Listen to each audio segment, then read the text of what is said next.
Let's just talk about. I want to talk about fresh faces in the division because there's not a lot of free agency movement in this division.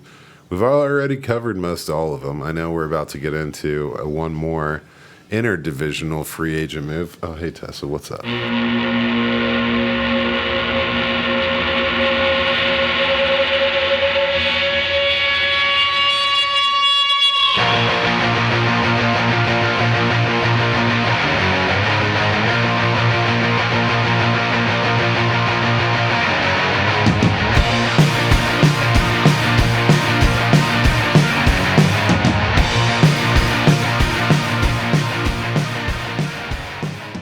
All right, guys, welcome back to Rough Draft Research. This week we are tackling the NFC West. Joining us from Oregon, Christian. He is on the Zoom today, but it is all good, baby, because we have the technologies to make this work. Yes, we do. Yeah, it's the future, so we're all good. 21st century. Yeah. Don't worry, we're still doing our thing. We're still loving Diggs. We're all back together, baby. So, I mean, you must love Diggs. So Must. if that ever stopped, we got to stop the whole thing. Got to stop the show. hashtag MLD, baby. Do we got any news we want to go over, fellas? I don't really think there's much going on right now.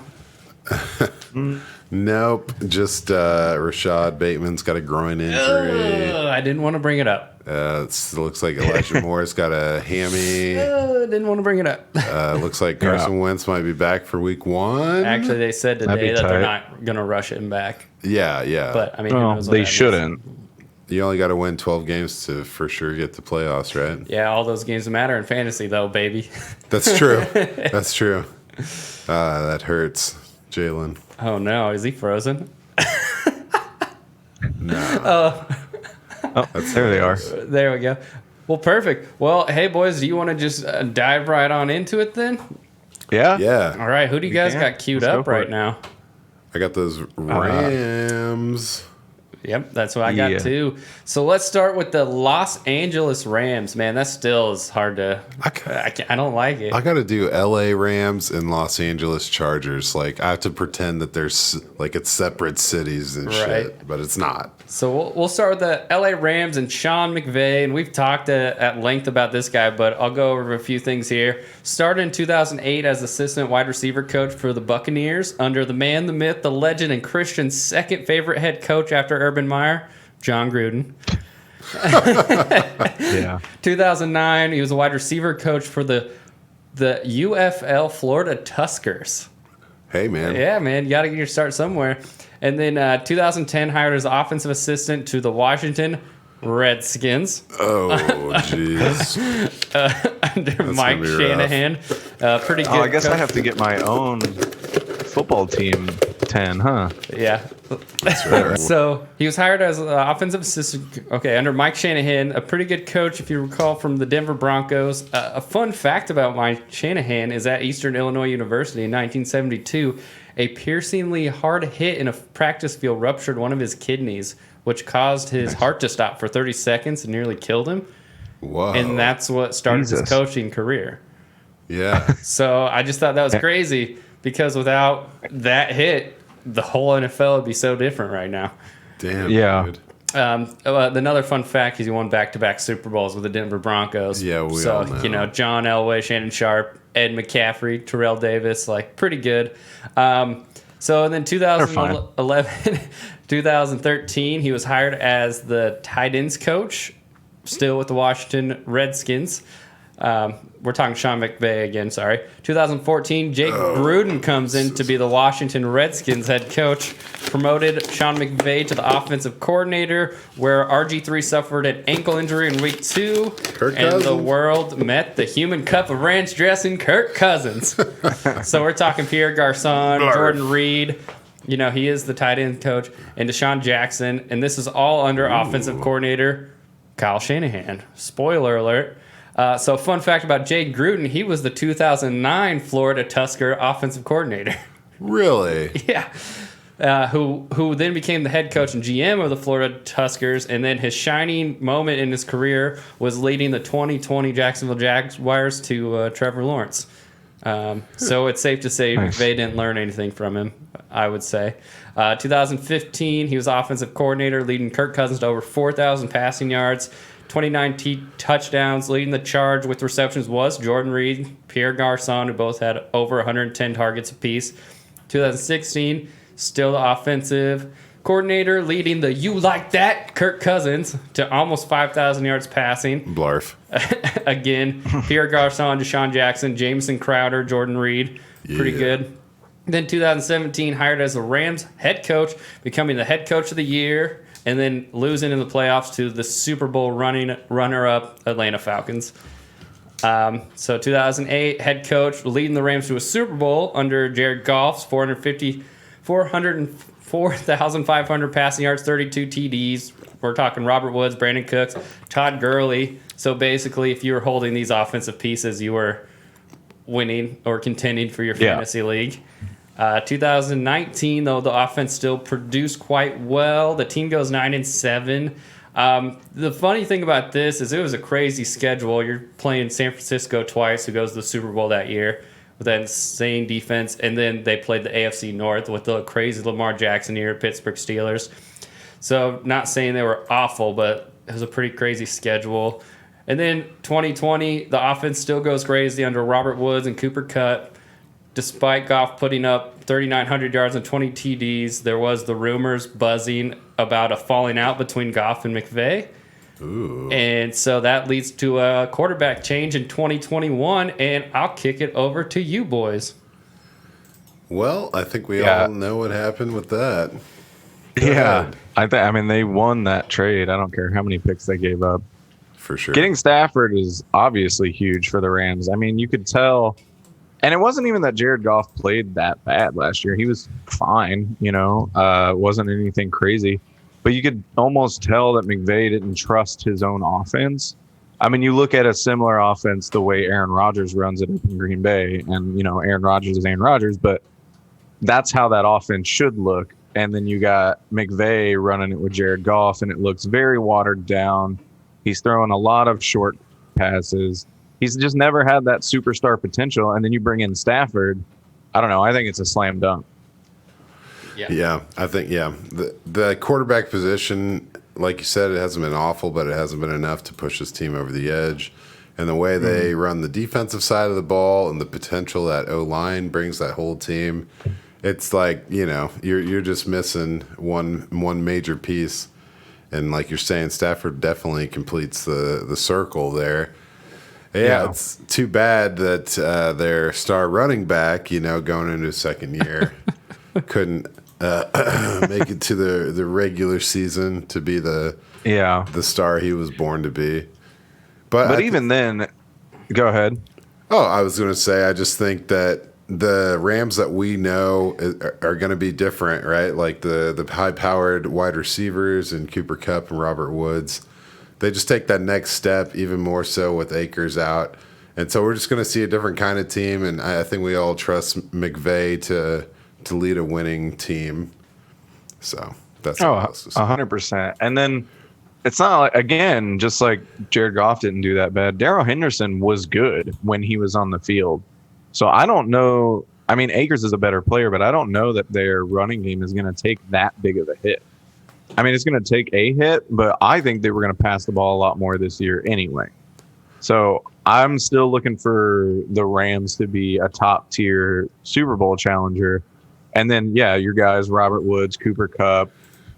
I mean, those are the two main guys that I think will be really huge fantasy assets. I mean, outside of Stafford. Yeah, I think they're going to light it the hell up. And then it's just whoever's going to take that third role. And I think it's going to be Van Jefferson and one of your boys, Dan. Burp, burp. I mean, I don't see anybody else. Is an old Deshaun Jackson going to come in? I know people are excited about Tutu Atwell because he got drafted in the second round, but I hope I'm wrong, but I don't see him as much more than just a gadget player. So Jefferson seems like the perfect guy to come in and take the 140 targets that are left over by Josh Reynolds and Gerald Everett. Yes, sir. I like that 140 number. I kick it all the way up to 176 if you include Malcolm Brown's numbers. Yeah, He had that's fair. 33 targets there, which was way more than Henderson or Akers had. So I look at Tutu to kind of mop up some of those Malcolm Brown. I think they'll do some design out of the backfield, kind of weird, gadgety stuff. So I think Tutu's going to be on the field, but I don't think, he doesn't slot in as that third wide receiver on a regular rotation. And I don't think they're running 12 personnel like they did when Everett was there. So I see a lot of changes. Josh Reynolds is out of town. I'm with you all the way on that Van Jefferson noise. I like that a lot. And I know one of your guys, if we want to talk about 12 personnel, is Jacob Harris. But before I run all the way to Harris, I'll mention that Darrell Henderson did out-touch, if you're counting passes and rush attempts, out-touch Cam Akers last year. So the whole the backup gets the spotlight. It's like a 1A, 1B becomes a standalone 1. Yeah. And Akers did miss 4 games too, though, right? Yep. Yeah. So, that helped. But, you're right. It's not like he hasn't seen the spotlight before. I do think Xavier Jones is very interesting. Sean McVay's already talking him up a shit ton in camp. So I like him to kind of take some of that, like almost Darrell Henderson role of last year. But I think you're right. They'll use Tutu in that kind of situation as well. And then, like you mentioned him, Jacob Harris. I don't know that he's a guy that you would want this year, but interesting to look at long-term option for sure. Yeah, definitely a stasher, I would say. He did come from the background of being a tight ends coach and a wide receivers coach, and Jacob Harris kind of touches both of those. So that's interesting. I was going to bring up, Xavier Jones. We'll see what happens. I was going to say his senior year in college, he did have 25 touchdowns. It was at SMU, but he rushed 244 attempts in 13 games for over 1,200 yards and 23 touchdowns on the ground.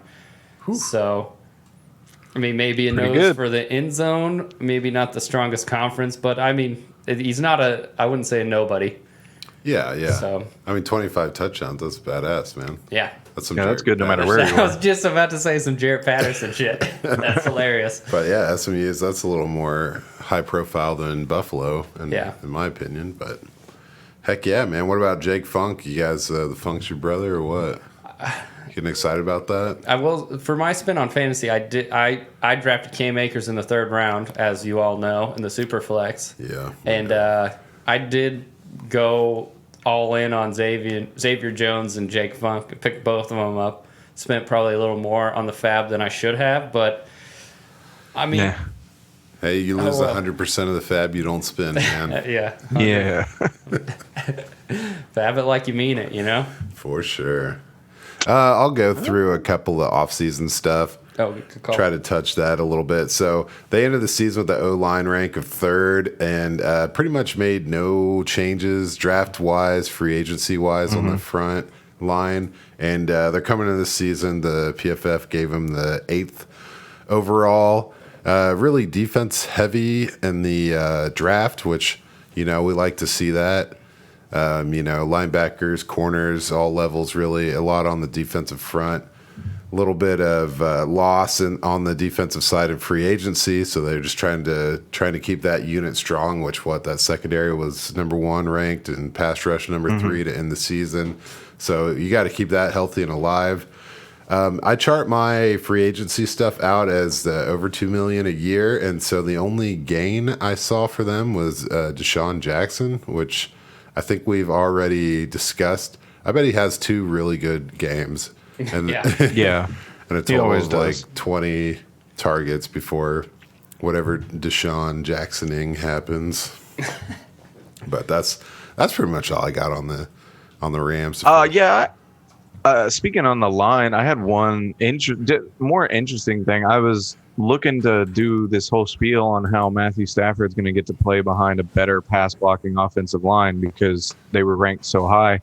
But actually, they were ranked behind the Lions in just pure pass blocking last year, according to PFF, which I thought was wild. That is wild. Just one spot. The Lions were 9th, and the Rams were 10th. So we're talking it wasn't anything crazy, but I was about to be like, yeah, Stafford's going to have the best line he's ever had, but actually, technically is worse. But I don't know. I think it will get better. I just thought that was like an interesting little tidbit. Definitely about to probably have the best coach he's ever had here. Oh yeah, he's definitely upgrading coach and weapons for sure. And running back question mark. And Daryl Henderson. Jeez, he's had some pretty awesome running backs, right? And maybe it is Matthew Stafford. It's not the Lions. It's Matt Stafford, dude. That's true. Maybe he just sucks. Maybe we're giving him way too much credit. I like him. I like him to be a MVP dark horse this year. No, I'm just joking. Honestly, like I'd like to look at the odds on some betting website and see what he's at. I might throw some money on him. No way. If he's super deep. I mean, if he's like plus 3,000, throw $100. There you like, go. Fuck it. You know, like I'm not betting on him to actually win, but I'll try to make some money. I should have done it with Aaron Rodgers last year. He was plus 3,500. Wow. Yeah, that would have. Yep. I'm gonna have to check those odds. I know I made some bets. I mean, I bet on Cam Akers to be Offensive Rookie of the Year. That didn't work out, but no, the odds were didn't see that Justin really Herbert good. coming. Yeah. I mean, Justin Jefferson coming. Well, if we're hesitating, let me throw some stuff out here. I always forget to do this, but where the Rams were 22nd in scoring last year and first in points allowed, with a record of 10-6. Well, let's go. So we're gonna go Cliff Kingsbury of the Arizona Cardinals. So, dude, this is, I mean, I think this is ridiculous, man. Okay, so he starts out for the Houston Cougars, the 2008-2009 offensive quality control coach. He then moves on to be the co-offensive coordinator and quarterbacks coach for the Houston Cougars. That's a college team. Yeah, we know. So, in 2011, very impressive, coaching Case Keenum to 5,631 yards and 48 touchdowns. Holy shit. Yeah. Pretty good. Pretty good. Holy Pretty fucking shit. good, man, which is insane when I saw that stat. And I forget who I sent you, but there was a receiver on that team that had 1,700 yards and 20 touchdowns, Franklin something. Patrick's, yeah, and he didn't even get drafted in the NFL, which is crazy. But that's just a side note. Then he moves on to be the Texas A&M offensive coordinator and quarterback coach. We're talking Johnny Manziel and Mike Evans. So it's a pretty good recipe for success. Yeah. No matter who it is. So then he gets hired as the Texas Tech head coach from 2013 to 2018. What happened then? So I'm gonna read verbatim the 2018 season started quickly with the Red Raiders defeating Houston and Oklahoma State on their way to a 5-2 record. Texas Tech then dropped its final 5 games of the season to finish at 5-7. 3 straight losing seasons overall, and the 6th straight losing season in the Big 12 ultimately sealed the fate of Kingsbury. Athletic director Kirby Hoku announced on November 25th that Kingsbury would not be retained for the 2019 season. He left with an overall record of 35-40, including 13 victories over the lower tier groups of the FCS competition, and he went 19-35 in Big 12 play. Ouch. Well, and then the next year, he's hired by the Arizona Cardinals as a head coach. Wow. So I don't know. I read that. I was like, what the hell? Man. You must be a great interviewer, unlike Eric Bieniemy. That joke will never get old. Hey, I'm pro Eric Bieniemy. So 2019, he's hired as the head coach of the Arizona Cardinals. I mean, he did draft Kyler Murray, whether that was his decision or not. They're the 21st ranked offense with 36-year-old Larry Fitzgerald leading the way in targets. Hell yeah. And then followed by Christian Kirk, David Johnson. 9 players total had over 20 targets at least. So then 2020, you can say Cliff is a genius or Bill O'Brien's an idiot, but bringing in DeAndre Hopkins to take 160 targets is good for anybody. So the rumors of Kyler playing with a shoulder injury but still throwing for almost 4,000 yards and 26 touchdowns, not to mention the 819 yards on the ground and 11 touchdowns. They go 8-8 in the 2020 season. It's safe to say it was kind of under the legs of Kyler Murray more so, but I'll let you guys be the deciding factor of what this offense was and will be. Well, Should be better. it has to be better, right? Yeah. I feel like Kingsbury's on the hot seat again, like Kingsbury. he was in college. He's gonna be clinging to a cliffsbury, you know what I mean? About to make the plunge. And to be honest, I think this is one of my least favorite off seasons when I look at it on paper. Like, whoa, I don't man. know. I don't know, man. Okay, Yep. JJ Watt, you go get him. He's fine as a complimentary piece, but that it pissed off Chandler Jones. So now he wants out Right. because you paid JJ Watt all this money. So now it doesn't really work because he's no longer a complimentary piece if you have to get rid of Chandler Jones. I mean, if they work that out, then maybe it's fine. They You gotta bring in work that AJ out. Green. Oh, sorry. Go ahead. Oh, so they got to work it. It reminds me when Kansas City brought in Frank Clark, and Chris Jones was upset, but then now, they're both there and still, and Yeah. it seems to be happy. But go ahead, AJ Green, another. So this is second Pro Bowler they brought in. Go ahead. Yeah, I mean, a Pro Bowler that looked absolutely cooked last year, and now you bring him in to be basically your number 2 guy. I mean, I love AJ Green. I hope he does well because I don't want people to forget how good that dude was. He was a borderline Hall of Famer for like 7 years, and then it's just kind of fallen off the wagon due to injuries. They bring in James Conner. Fuck James Conner. And another Pro Bowler. Yeah, well, that shows you how stupid the Pro Bowl is doesn't it? That James Conner was a Pro Bowler. That's true. He Then you only bring had in 85 Rondale carries Moore. that year. Sorry. Rondale Moore is one of the most exciting players in the draft, but I mean, he's still 5'8" or whatever he is, 5'8", 5'9". I can't remember. I didn't write it down. But I hope he's great too. I don't know. Just somebody help me see that this is going to work. I don't see it. Okay, Rondell is I've lost faith 5'7". in 5'7". Okay, so even worse.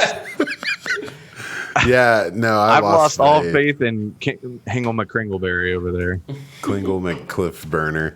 Yeah, it's funny. We're like blaming him and giving him praise for all the moves the organization made. Like they let a failed college coach just be the GM too. Maybe he learned a little something. He got a little something from that Bill O'Brien moves. But School of so you name of three of the five, at least 5 Pro Bowlers brought in. They also brought in Malcolm Brown and Matt Prater. So a bunch of 30-plus-year-old Pro Bowlers coming in the house. So yeah. it's nothing to be excited about. Yeah, it's the depth chart looks like it's got AJ Green behind Christian Kirk. So I don't know. I feel like AJ Green did get 100 targets last year, in a weird Bengals offense. So Yeah. I don't know. I don't know what to think about this team, but I can tell you a few things that I know for sure, and that's Kenyon Drake is gone, and he had 239 carries for nearly 1,000 yards, 10 touchdowns. So someone's got to do something, right? So Yeah. James Conner, he's got a career high of 85 carries that Pro Bowl year, followed by 65 carries the next year. So I don't know if he can handle that kind of workload, but Yeah. Here it comes. you're Just looking say at Chase Edmonds, just wait for it. who had 97 carries and 67 targets. So he really profiles as a pass catching back.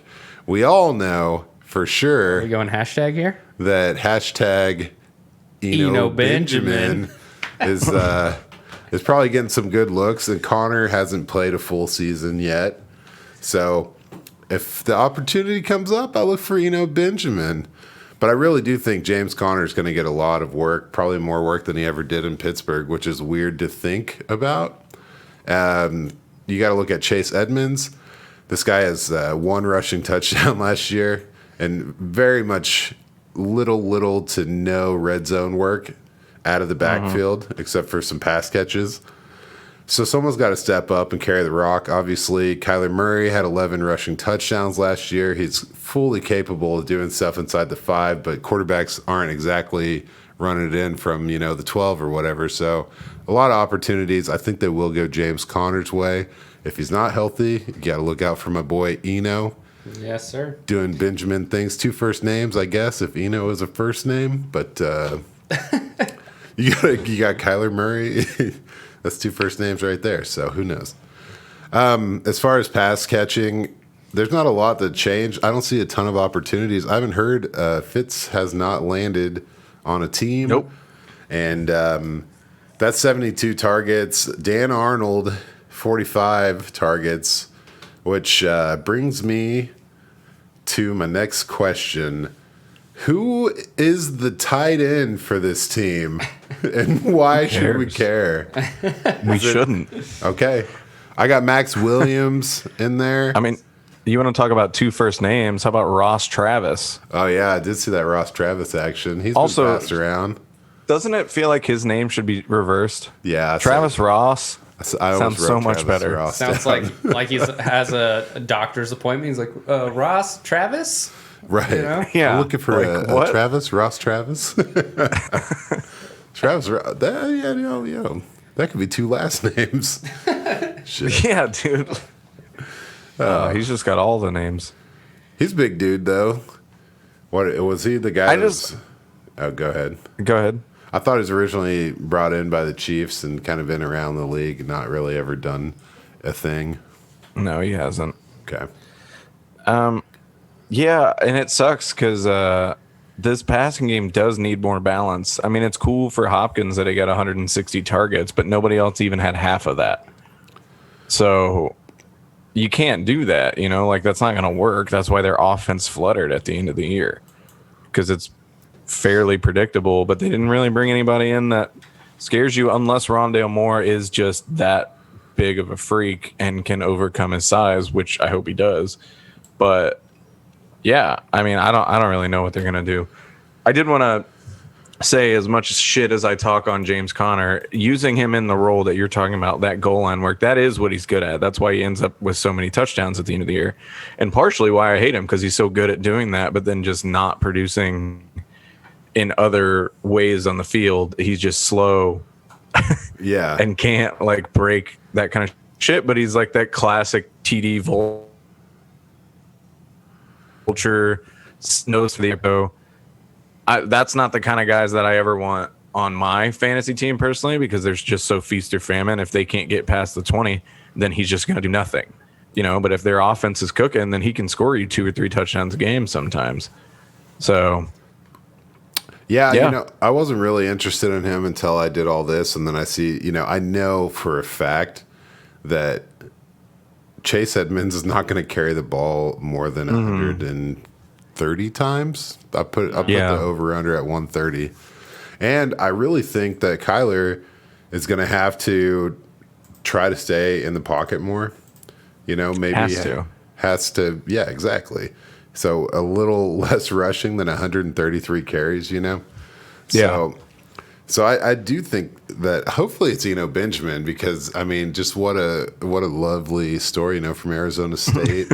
He had a great junior year, and just What a lovely story for rough draft research that would be. I saw him get picked up off a waiver wire in one of in that Superflex league. So Yeah, he did. yeah, I gotta say, I think that was some viewership coming through right there. I think we're changing lives. I think so too. But this is a team that I know so. for sure. At least 3 lives. Sorry, 2 girlfriends and a wife. But so just to recap their performance from last year, is a straight 8-8, 13th in scoring and 12th in points allowed. So super middle of the road. This is another team, I kind of talked about how well Deshaun played last year, but that team went 4-12, and it was like, oh, he played really well. But there were some really sharp moments from Kyler. I think his development as a pro is going really, really well. Unfortunately, it might be hindered by the organization and their ability to. They went super hard on defense in the draft, which is great, I guess, because their defense apparently sucked a little bit. But the O-line is coming in at 11th this year. Not a lot of change on the O-line. You got much else to say about these bad boys? Not particularly. I think they're going to be worse than they were last year. Calling it now. Worse than 8-8. Yep. I mean, yeah. This is a rough division. Yeah, I think they're going to get smoked in this division. Yeah, I feel like the best part of their offense last year was Kyler Murray running the ball, and I think he's just not a big guy. It's going to take one hit for him to not do that again. For sure. So he might come out hot, get popped, and it's just. Well, they need to protect him. Like he is what makes their offense go. They can't let him do that. Yeah. Yeah. Even though it's super exciting to watch, and he's one of the best runners of the football I've ever seen as far as the quarterback position goes. But fuck. Yeah. Yeah. This is a team that I was really surprised they didn't do more in the draft at the running back position. I know, like, this was one of those Miami type teams where it's like, what the hell? You know? Is this serious? Yeah, for sure. But maybe they're building towards something. But you got to think Hopkins is under contract till 2025, so they've got time. But don't just punt this year, I guess. Yeah. Let Cliff. You know what? Just let Cliff do Cliff. Let Cliff cook. Fall out. Like. Let Cliff cook. There you go. Is that a segue? No, it's not. We're gonna. Let's go to the San Francisco 49ers and another coach we've talked at length about, Mr. Kyle Shanahan, coach of Mike Shanahan, but started as a UCLA graduate assistant in 2003, Tampa Bay Buccaneers offensive quality control coach in 2004-2005 under John Gruden. He's a Houston Texans in 2006 as a wide receiver coach under Gary Kubiak, also coaching Andre Johnson, but I mean Andre Johnson was already established, so let's move on. 2007 quarterbacks coach in the Houston Texans. 2008-2009 he was the offensive coordinator. This is where Andre Johnson had 171 targets in both years, racking up over 1,500 yards, which is insane. This was under the helm of Matt Schwab. And then in 2010 to 2013, he was hired by the Washington Redskins. Offensive coordinator in 2010. We're talking 145 targets to the 5'10", 193-pound Santana Moss. Ooh. And then the tight end Chris Cooley, 126 targets over 800 yards. 2011. Cooley. Oh, yeah. 2011, we're talking Jabbar Gaffney, Santana Moss, and the tight end Fred Davis, all collecting over half the targets on the team. Damn. And then in 2012, we see the targets start to even out a bit once he gets a relevant running back in Alfred Morris, who goes over 1,600 yards and 13 touchdowns. Ooh. Not to mention a 33-year-old Santana Moss and an injured Pierre Garçon, so maybe that's why we saw more of the running game. 2013, Pierre Garçon comes back, goes the F off, where he receives 181 targets. Whew. And over 1,300 yards. Alfred Morris does his thing, and the remaining targets are divided evenly between the up-and-coming Jordan Reed and Santana Moss. And then we go on in 2014, hired by the Cleveland Browns after leaving the Washington Redskins. He was offensive coordinator here at the Browns. Brian Hoyer was the quarterback, and he kind of sucked. He only completed barely over half his targets, so we'll just kind of skip this year. Because I don't think it had much. I don't think anybody could have done anything for this offense. So moving on, he gets hired by the Atlanta Falcons in 2015 into 2016, where he's the offensive coordinator. And up until this point in time, aside from 2011, as an offensive coordinator, no running back was in the top 7 of targets. But here in 2015, Devonta Freeman comes in, and he's the second in target leader with 97. But this was also the Matt Ryan and Julio Jones show, where it's kind of a cheat code. Julio Jones had 203 targets. Jesus. For 1,871 yards. What? Which is insane. So then in 2016, things start to even out. Matt Ryan throws at least one touchdown to 13 different players. Yikes. Throwing for 56 yards shy of 5,000 and 5,000 yards and 38 touchdowns, leading the Falcons to the infamous 28-3 halftime lead over the New England Patriots, ultimately losing Which the they Super Bowl. won handily, right? Ooh. I mean, if you talk to him, he's like, if I would have called one play, we would have won that, which is kind of a... Yeah, man. Same with the kind of his whole career. Yeah, basically. Yeah. So, yeah, 2017 to present, he is San Francisco 49ers head coach. 2017, they go 6-10 under this quarterback carousel of C.J. Beathard, Jimmy G, and Brian Hoyer. Bringing in Pierre Garçon and coaching up rookie George Kittle. I mean, he only had 43 receptions and 515 yards, but, you know, that was his rookie year. I did want to say it's so... rookie. Yeah, absolutely. And I just want to say it's pretty funny because, you know, when we were talking to Sean Jackson with current day, like, LA Rams, I feel like a lot of these coaches just fall in love with receivers and just, like, bring them in with them. Like he's doing with Pierre Garçon, which is so weird. But, so anyway... 2018, the emergence of George Kittle, 88 receptions, over 1,300 yards, and 5 touchdowns. Targets evenly distributed between like the remaining wide receivers. They had that running back committee of Matt Breida and Alfred Morris, bringing in Alfred Morris.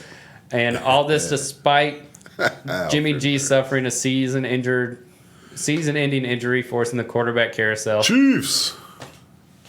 2019, finally, he has a healthy starting quarterback. They go to the Super Bowl and lose to the Chiefs. George Kittle killed it, bringing in Emmanuel Sanders, which is a small guy. You know, Deebo Samuel comes in, and, you know, you can just kind of see his type kind of forming throughout these years. And then, you know, you go to 2020, and the team was kind of garbage, but I think it's due to just insane injuries on both sides of the ball, losing Jimmy G, George Kittle, Deebo Samuel, and then the starting running back carousel. But it seemed that he still somehow made these running backs fantasy relevant week to week, despite who it was. And I think the only thing worth noting is Brandon Ayuk coming in. And, you know, it just seems like this guy can scheme guys however he wants. And so this offense should be pretty interesting. So I'll kick it over to you guys for the rest. I will say I threw out that Chiefs thing because that was the game Jimmy G got hurt the year prior to was it? Bowl. Yeah. That's yep. cool. Segue into 2019. Apparently. I just want one quick comment on all that, and it's, man, I miss Alfred Morris. Right? Yeah. That dude was so tight for 2 years, and he had the baseball celebration. That was sick. I can't believe nobody else has done that. Also But anyway. baller because he had like the 41, which was awesome to see. Yeah, badass. Anyway, we You're can like, go is on. that a fullback? It's like, no, that's a fucking No. badass running back. Heck yeah. That's fucking Alfred Morris, dog. Now it's just up to Kamara to hold down that 41. Until he changes to 6 or whatever. Oh, yeah, the volunteer jersey number. I like that. Boo. College jersey numbers. Boo. Boo. Boo. College We need jersey. Testberg. We need rules. Enforce the rules. Ah, jeez. So, I don't know. I kind of feel like I've been crowding you. I know you got some love for some of these guys. You wanna tip up or what up? Me? Yeah. Oh, yeah. I mean, I don't have a lot to say because it's so hard to kind of imagine what this offense is going to be. They're going to switch starting quarterbacks maybe week 1, even though Kyle Shanahan keeps saying that they're not. Their running back room is up in the air. Trey Sermon's getting a shit ton of love, and Elijah Mitchell's better than Wayne Gallman's. So we're going to go from there. And then Ayuk, their receiving core was so hurt that it's hard to see what they're going to do. It's kind of like McVay. It's up in LA. They're going to change so much with the quarterback that it's hard to kind of predict what they're going to do. But I see this team as a huge bounce back potential team to like a Super Bowl contender, unfortunately, because I hate the Niners just as a franchise. But I mean, they kept their core, and they even brought in a franchise. They even brought in Alex Mack, who, I mean, is 35 years old, but he's still a solid center. And, sure. like they signed Trent Williams, gave him $10,000 more from David Bakhtiari just to spite him. And, like I'm super intrigued by this team. But as far as fantasy, I don't have a lot of takes because it's just weird. It reminds me of when we talked about New England because it's just so hard to kind of determine what their offense is going to be. Other than the fact that George Kittle is going to feast, all these other pieces, we've yet to see like where they're going to fit in. Yeah. I mean, you nailed it, man. It does throw back to the Patriots, also heavily to the Rams, as you also mentioned, because there's so much new and so much what the hell, injuries and whatnot. So. Obviously, you've touched on a ton of good shit. Kittle and Debo both missing a lot of time last year, and so obviously, I think that Debo and Ayuk come out to be the number 1 and number 2 in the wide receiver game. I do have my doubts about Debo a little bit. So for me, the fascinating thing on this offense is. Who slots in as that number 3 wide receiver that sometimes might get a number 2 look? They bring in Austin Watkins this year. I like him a lot, even though it wasn't high draft capital or anything like that. But then, let's not forget about Jalen Hurd, who is a huge man. He's 6'4", 227, struggled staying on the field. But if he's healthy, he could be a real showstopper in that offense. But... I mean, Jimmy G, I'm over him in a big way. Yeah. So I'm ready for... Called that 3 years ago, by the way, in case anyone was curious. Knock it off about that bet. I lost money to you, okay? Okay, but just in general, I called that. I never believed in Jimmy G. Yeah. They got one over on him. Patriots, man, they're always they're cashing their chips in right before the high water rolls in, for sure. So, then we're talking about the backfield, right? And I'll talk a little bit about the passing void that was left. So, Jordan Reed had 46 targets, as did Jerick McKinnon, and Kendrick Bourne had 74. You combine that, you get 166 available targets. I take those 46 from Jordan Reed and give them straight over to Kittle. And then you're talking really there's closer to 120 targets available. And, I don't really think it's going straight to a pass-catching running back because Jerick McKinnon action was kind of that. Elijah Mitchell could easily be that guy. That'd be really cool for a lot of us big Elijah fans in the house. But if you look at Jerick McKinnon, Jeff Wilson, who's injured, and then Tevin Coleman, that's about 235 carries. I think Trey Lance ends up with a lot of those, but I really think Trey Sermon ends up with a ton of them. We all know for sure that Raheem Mostert has one full 16-game season under his belt. He was 28 or 29 years old. So I think he's 30. Damn. Yeah, okay. I'll give you that. Fuck it. He's old I'll as Google hell. it. Hang on. Oh, you're good. I mean, I got it right here. He ain't young. That's for damn sure. 1992, 29. 29. Okay. So, you look at the third round draft capital on Trey Sermon. They made their message pretty clear. Then the Jeff Wilson injury. It sounds like Raheem Mostert's already dealing with a little bit of health issues. So, man, I'm excited for Trey Sermon. I'm not going to say too much crazy shit about a Buckeye. If you want to see, you could just go to any of our episodes. I'm sure I got 5 minutes on Sermon in any of them. So, I'm excited for this team whose O-line finished in the 9th position and starts in the 9th position as far as their PFF ranking. We're talking about a team that struggled last year. They went 6-10, 21st in scoring, and 17th in scored against. So they got some ground to make up, but they have a solid foundation, especially the coaching staff. We already talked about injury struggles. So I think the offense could take that next step forward. It's a lot like the Rams where, what they are missing besides health is a quarterback to really build around. Jimmy G was never that guy. So here we go. CJ Yeah, I Beathard's mean- not in town anymore. What about Nick Mullins? Just one quick note on the injuries. Just the fact that they went 6-10 with as many injuries as they had is pretty astounding to me. Yeah. Like they should have been more like 3-13. Yeah, because Nick Bosa only played like. Yeah, Nick Bosa was hurt. I forget who else, but they lost a bunch of people on their defense too. But just that whole offense was ravaged, Yeah. and they still managed to get 6 wins. I will say people need to calm down just slightly on Brandon Ayuk based on a tweet I saw today. But other than that, yeah. I'm with you. As far as I'm concerned, keep that hype up, and I will sell that guy so fast. You Well, I already got just- the jersey, dude. Yeah, I, already I don't got know his if jersey, you never mind. fucking you guys saw it, but somebody like an actual NFL like an analyst was like, at the end of this season, we'll be talking about Brandon Ayuk the same way we talk about Devonta Adams. I was just like, Whoa. all right, calm the fuck down. Let's pump your Whoa. brakes real quick. I mean, they're basically the Whoa. same style receiver. What are you not? Maybe we'll be talking about Brandon Ayuk the same way we're talking about Juju Smith-Schuster. Yeah, like that would be fine.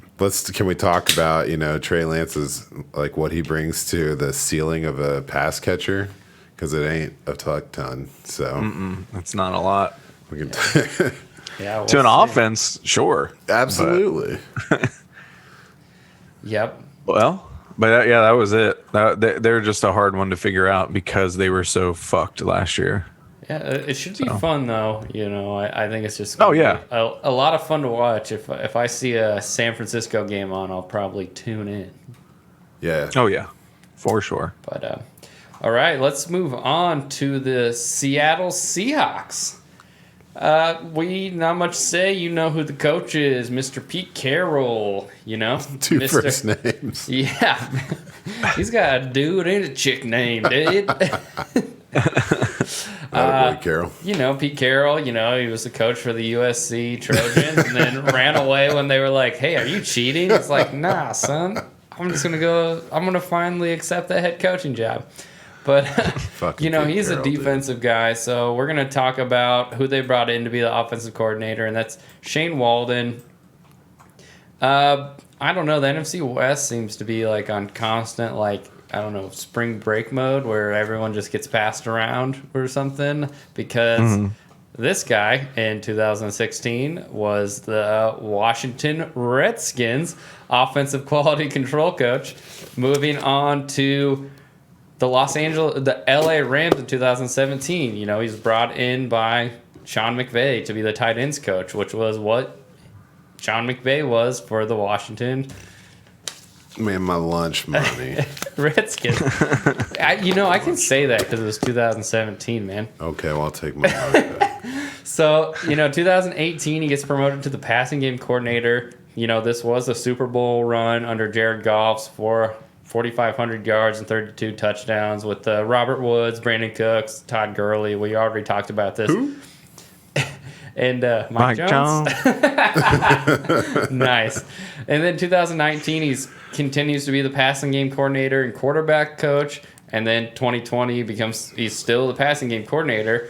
So I don't know, I would assume some sort of Sean McVay clone because in 2021 he gets hired as offensive coordinator for the Seattle Seahawks. So I guess it's like let Russ cook ? Like, I don't know. It seems weird. So I'll let you guys hash it out.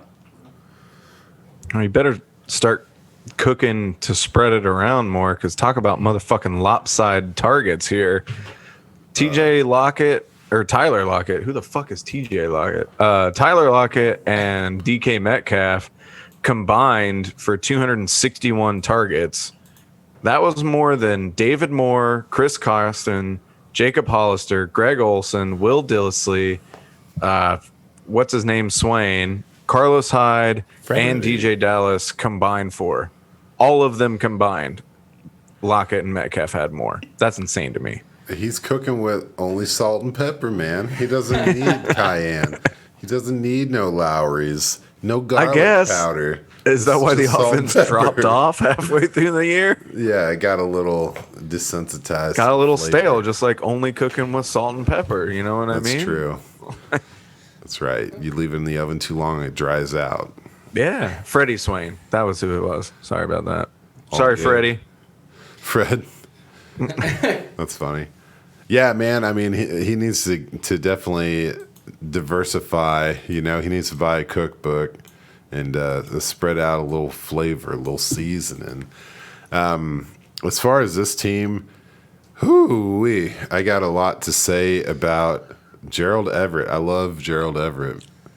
I just love Gerald Everett.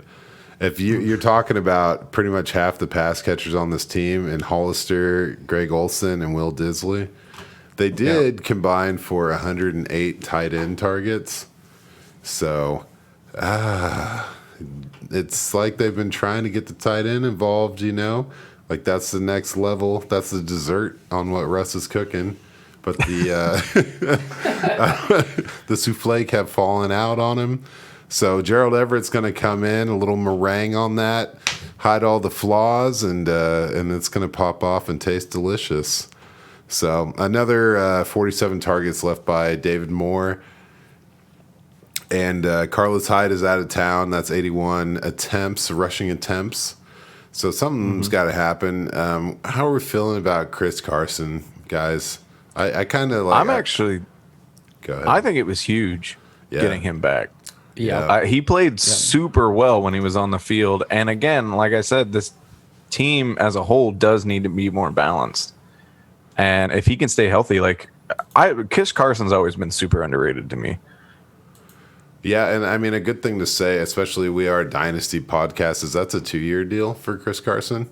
Yeah. So it's not like they're, a stopgap. Like, they really want to build with him. And, obviously, I think Rashad Penny is getting dropped off. He didn't get his 5th year picked up, right? So that tells you pretty much everything you need to know. But I think that he's definitely one of those guys that's going to get overlooked and gonna make big things happen. He always kind of has gotten overlooked and been pretty consistent. If they're really trying to push the run game, which Seattle has always been drama, like unfounded drama up there. They're always just like making headlines, and it's always some drama, but there's not a lot of substance to it, you know? Like Russ was upset last offseason about some garbage, and it's just like maybe he just wanted to be trending for a little bit. That's always what it is with Russ. Yeah. But I feel like the whole team is kind of smoke and mirrors. Like, it's all good in Seattle, but they're like, let's just make it look like nothing's good. And then we'll come out and everyone will just have to deal with the team that goes 12-4 and is 8th in points scored, 15th in points against, Yeah. So, I mean, we know they did some crazy stuff last year. They pretty much gave up their first-round pick for Jamal Adams, and that was a big move for their defense. They didn't do anything for the O-line. I know that you got a few things to say about Seattle and the O-line. I mean, it's just... I don't know. I don't get it. I don't get why teams don't think it matters. Like, yeah, your offense worked, but you know how much better it could work if Russell Wilson had time? And that was the one time I felt like he was actually Russell Wilson that is complaining about something that was real. And then they just said, fuck him. And they took John Stone Forsythe. Yep. In the, 5th round or whatever it was? 6th. Yeah, 6th. So I really need to start writing that shit down. I got your back. Yeah. I don't know. I don't want to become the guy. Actually, I do. Fuck it. I love harping about the offensive line because it's super fucking important, and they didn't do anything to address it, and it could end up fucking them. In their defense, they spent a third of their draft picks on offensive line. That is factually accurate. Yeah. 1 out of 3 picks on the offensive line. But yeah, no, they didn't gain anything on the O-line in free agency, which seems like it was kind of the offseason to do that. Like, there's some big heavy hitters come through, and they just stood on the sidelines and let them all go to the AFC West, I guess. Yeah. Yeah. And yeah, you're not wrong. And they absolutely could have, and they didn't. But I do want to say something I've been coming around on, and to go off this cooking metaphor a little more. So I'm not a very good cook. And you know what I would do when my cooking got really boring? Throw a little honey on that chicken. Drizzle a little honey on it, add it to the salt and pepper. And you know who I'm starting to see as that honey a little more? Dwayne Eskridge, man. Yeah, buddy. And I know this is a big Dan guy, but like, man, he can come and produce quickly. Like, he's got to beat out Freddie Swain. Sorry, Freddie. Cody Thompson. Like, he's the 3 right now already, right? Yeah, and he's like recovering from an injury, and he's already beat those guys out. And so maybe he doesn't produce right away because he's recovering from that injury. But like, I'm coming around on this, and it might be the seasoning that Russ does fucking need to kind of get this offense rolling. Yeah, man, I'm 100% with you guys, man. I don't know. I know in March or some crazy shit, I was like, you know who got that little bit of Tyreek Hill touch to their game, that like crazy yak just scrambling the eggs of the defense look, and it was Eskridge, and it was at a small school, Western Michigan, but he was still making shit happen. And you don't go after a guy like this in the second round with the 56th pick just to let him rock. Their first pick. Yeah, exactly. They'd spend a third of their draft capital on him. But so he gives you that little bit of Rondell Moore size. He's 5'9", 188, but he's on a team that is balanced. They've got some thick dudes, 6'3". 228 is DK Metcalf. It's pretty close to what Lockett's doing, but Lockett's a field guy. He's a stretcher. I think that underneath Dwayne Eskridge can get in space and make crazy shit happen. And between him and Gerald Everett, one of those guys is going to be a league winner this year, I guess, if that's a term we don't really use because we're dynasty, but he's definitely a hard stash. Yeah. And I'm glad I took him over Ramondre Stevenson at the end of the third. Hey, can we have rookie draft? Can we have a quick pause here for a second? Because I want to throw something in Christian's face real quick. Oh, shit. That's rude. The Washington football team and New England Patriots are doing their scrimmage. Can I read you the rushing stats really quick? Ramondre Stevenson, 9 carries, 125 yards, and 2 touchdowns. Nice. All right. I thought it was slow. I don't know what happened. Also, by scrimmage, do you mean preseason game?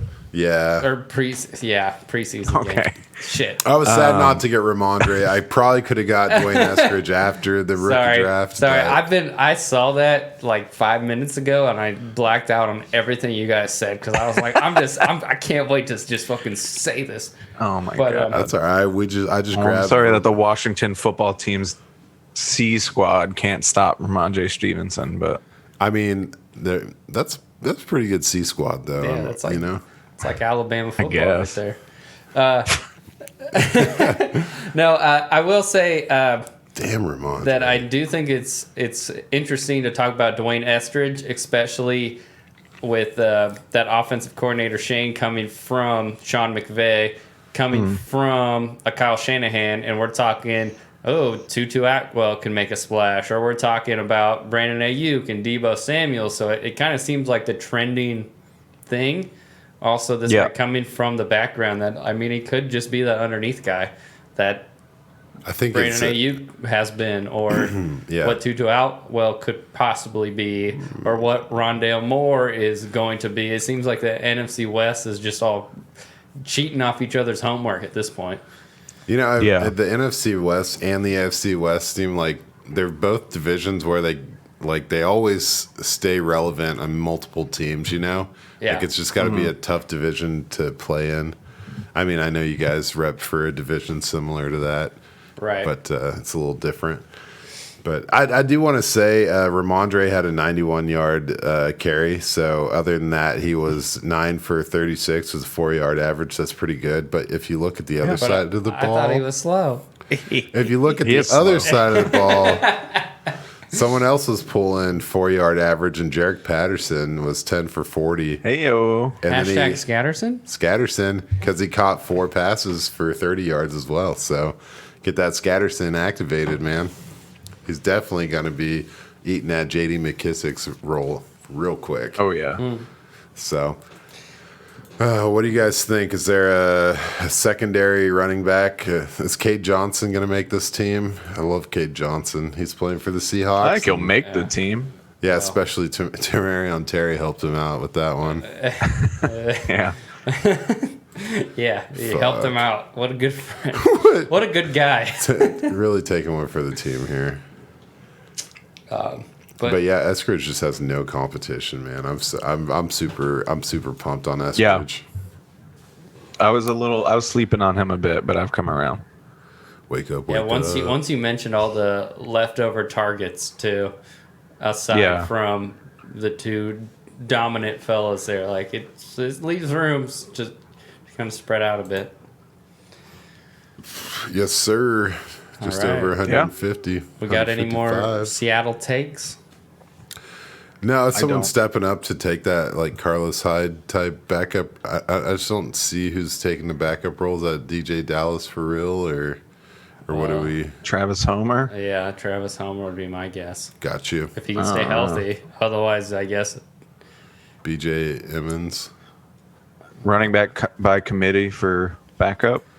Yeah, they'll bring Marshawn back. All right, I'll drop DJ Dallas, okay? It's all good. Well, shit, man, that was fun. I thought. A lot of fun. I thought that went. I think it went extremely well, considering we've never done this remote. Yeah, it'll be cool next week if we get the camera worked out, so I can have something to look at. Yeah, I keep forgetting because I'm sitting there just like, what do you think? And I'm clearly looking at Daniel. You're just like, me? What are you talking about? Yeah, I can't see anything. I'm used to staring at you, Christian, and so now I keep looking at AJ, and I'm like, I will have to say this. looking at AJ.